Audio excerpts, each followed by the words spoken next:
Olá, meus amores, e agora nós vamos começar a nossa aula de História. Então, eu peço que vocês peguem aí o livro de História nas páginas 460 e 461. Nós vamos dar continuidade, à nossa unidade 4, onde nós vamos falar sobre o Brasil no século XXI. Nós falamos na última aula, sobre os governos de FHC, primeiro e segundo mandato, que foi o presidente do Brasil por 2 mandatos. E agora nós vamos falar sobre os governos de Lula também, primeiro e segundo mandato. Então vamos aí saber, Luiz Inácio Lula da Silva, ele tornou-se presidente do Brasil após vencer a eleição presidencial que foi travada em 2002, quando derrotou no segundo turno o candidato do PSDB, José Serra. Lula conquistou aproximadamente 61% dos votos. A vitória na eleição de 2012 marcou o auge da carreira política de Lula e pôs fim a uma série de derrotas desse político em disputas presidenciais. Uma disputa que ele vinha travando desde o tempo da ditadura, com greves operárias, com greves trabalhistas. Foi ele que fundou também o Partido Trabalhista, o PT. Então, em 2002, foi marcada essa carreira política de Lula após o fim de várias derrotas desse político em disputas presidenciais. Então, Luiz Inácio Lula da Silva, ele tomou posse em 1º de janeiro de 2003, Após 42 anos, um presidente eleito pela população passou a faixa presidencial a outro, também escolhido pelo povo nas urnas. No campo econômico, o governo de Lula, sobretudo em seu primeiro mandato, colocou em prática uma política econômica que trouxe resultados positivos para o Brasil em diferentes aspectos. O controle da inflação e a garantia da estabilidade do real foram focos do governo Lula, pois o grande temor, principalmente do mercado financeiro, era de que o governo Lula não conseguiria controlar esses índices. Então, ele deu continuidade aos programas, que deixados pelo governo de FHC. Então, Lula, ele manteve a política econômica de FHC, como eu havia falado, para o controle de gastos públicos e da inflação, além de priorizar a política social lançando novos programas sociais e de transferência de renda, como o Fome Zero, que visava atender as pessoas mais pobres, garantindo a alimentação básica. Então, nós vamos ver no próximo slide, esses programas sociais, e transferência de renda que foi colocado, que foi criado no governo de Lula. Então, em comparação aos demais ocupantes do mais alto cargo do executivo pós-ditadura militar, Luiz Inácio Lula da Silva foi, de fato, o presidente que mais implantou projetos sociais. Então, durante os 8 anos em que esteve à frente do país, de 2003 a 2010, foram 11 programas, divididos em áreas como moradia, educação, alimentação e saúde.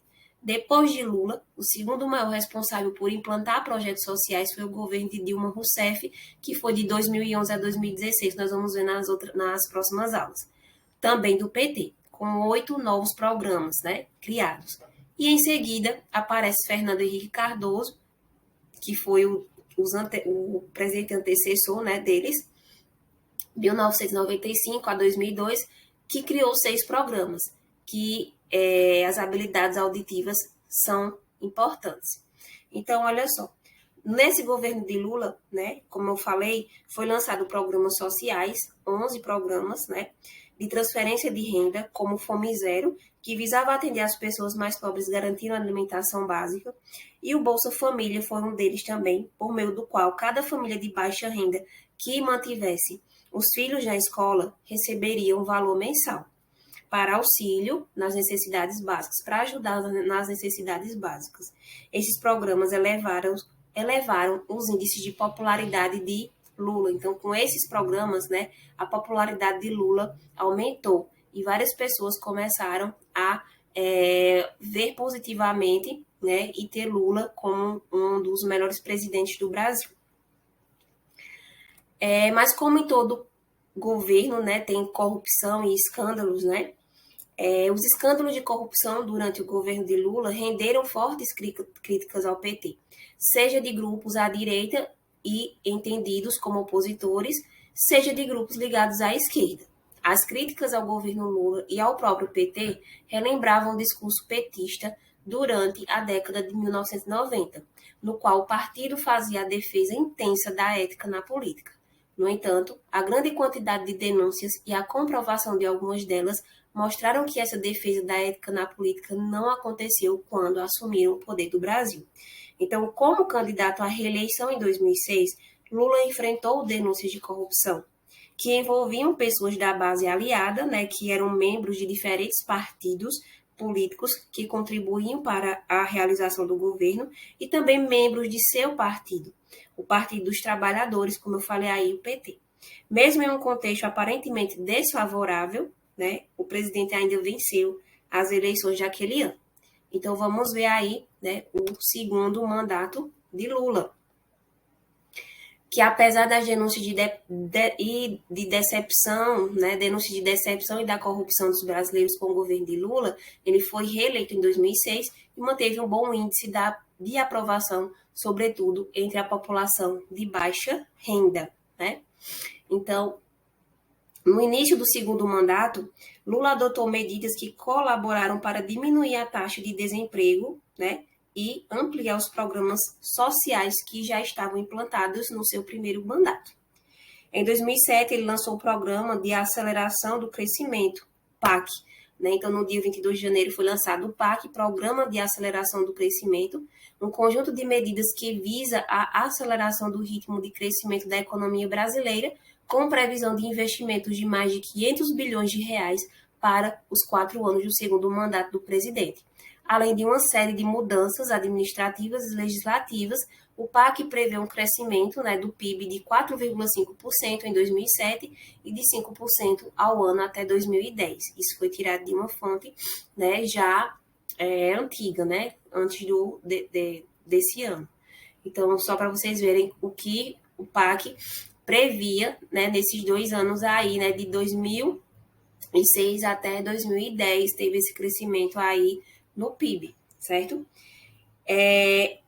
O PAC, né, que foi um programa de aceleração do crescimento, que a então ministra da Casa Civil, que era Dilma Rousseff nesse tempo, ajudou a elaborar. O PAC consistia em um conjunto de medidas econômicas que visavam o desenvolvimento da economia brasileira, a geração de empregos e a melhoria das condições de vida da população, né? Então, com esse PAC, né, no segundo mandato de Lula, pôde-se detectar que alguns serviços públicos brasileiros deixaram a desejar em relação ao que eram no passado, como, por exemplo, os Correios. Antigamente, um símbolo de eficiência, que eram os Correios, então passou a deixar a desejar aí nesse segundo mandato de Lula. A situação das agências reguladoras de serviços públicos, como a ANAC, que cuidava da aviação civil, teve seguidos problemas, o que causou deficiências na qualidade do serviço aeroviário brasileiro, né? Então, teve alguns problemas também aí nesse segundo mandato de Lula, certo? Diferente do que tinha no primeiro mandato, né? Que a popularidade dele tinha crescido e depois, com essas denúncias de corrupção, começaram a cair. Então, a participação de Dilma nesse programa do PAC, que foi bem sucedido, contribuiu para que ela fosse escolhida pelo partido para concorrer às eleições presidenciais de 2010. De modo geral, o governo de Lula, né, melhorou a qualidade de vida da população mais pobre, que apesar de tantos escândalos, né, de corrupção e também de mensalão que havia na época no governo de Lula, o governo ele ajudou a maioria da população, certo? A maioria de vida da população pobre. Por outro lado, as acusações de corrupção continuaram a ocorrer e causaram bastante indignação em parte da população. Então, por uma parte, foi proveitoso, né? Melhorou a qualidade de vida da população e, por outro lado, a metade da população ficou indignada, né, com os fatos e acusações de corrupção em seu governo. Essas são as referências que foi tirado nossa aula de hoje, também dentro do texto da página 460 e 461, certo? A qual vocês irão desenvolver o exercício aí da página 461. Então, beijos, até a nossa próxima aula.